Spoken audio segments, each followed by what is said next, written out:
Miidhaa daa'imman xuuxxoo hoosisuu kan jedhu ilaallarra. Daa'imman xuuxxoo hoosisuu waliin wal qabatee rakkoolee hedduutu jira. Mee isaan keessaa kanneen gurguddoo ta'e isinitti himeen furmaata isaas asumaan keenya. Kan jalqabaa carraa infekshinii adda addaaf saaxilamuu ni dabala. Xuuxxoon sirnaan yoo hin qulqulloofne guddina baakteeriyaaf haala mijataa uumuun daa'imman infekshinii adda addaaf isaan saaxila. Fakkeenyaaf infekshinii gurraa, dhibee garaa kaasaa akkasumas infekshinii sombaa fa'aa fiduu danda'a. Akkasumas humnaa ol nyaachisuu yookaan baay'isanii dhuguu danda'u waan ta'eef kun immoo maal fidaa? Akka ulfaatinni qaama isaanii humnaa ol dabalu taasisa. Carraa furdina garmalee dabaluu fida jechuudha.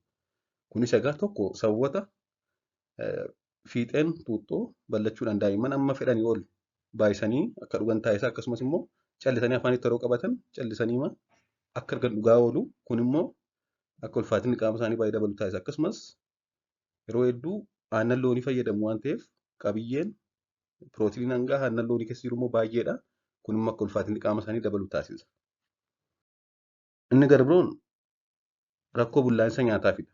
Daa'imman harma haadhaa qofa hodhan yoo kanneen xuuxxoo waliin hodhan waliin wal bira qabnee ilaalle kanneen xuuxxoo fayyadaman qilleensi garaa isaanii keessa ni baay'ata. Bulgaafachuu danda'u jechuudha. Akkasumas gogiinsa garaa godhatu. Akkasumas garaa ciniinnaa daa'immaniif moor saaxilamu jechuudha. Kunis garaagarummaa qabiyyee aannan harmaa fi aannan xaasaa kan foormuraa irraa kan ka'edha. Akkasumas rakkoo alerjii fi kan kana fakkaatuuf saaxilamudha. Qorannoon hedduun akka agarsiisanitti daa'imman xuuxxoon guddatan kanneen aannan harma haadhaa dhuganii guddatanirra carraa alerjii adda addaa asmii, alerjii saayinasii, alerjii gogaa kan kana fakkaatu godhachuu isaanii ol kaa'adha jedha. Garbiroon hariiroon haadhaaf daa'imaa hir'achuudha.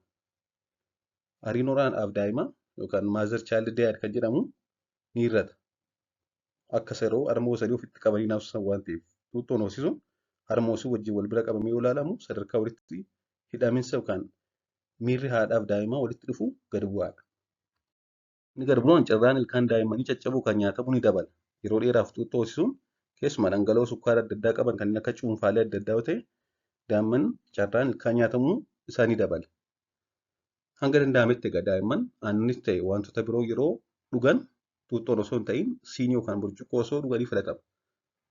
Sababni isaas akkuma armaan olitti jedhee dhibeewwan daddarboo kanneen akka dhibee garaa kaasaa, dhibee infekshinii gurraa godhachuu, nyaatamuu ilkaanii osoo dhuganii fe'amuu fa'aa kan kana fakkaatu fiduu danda'a waan ta'eef. Hanga danda'ametti bakka xuuxxoo siinii yookaan burcuqqoo fayyadamuutu irra gorfama jechuudha. Galatooma turtii gaarii.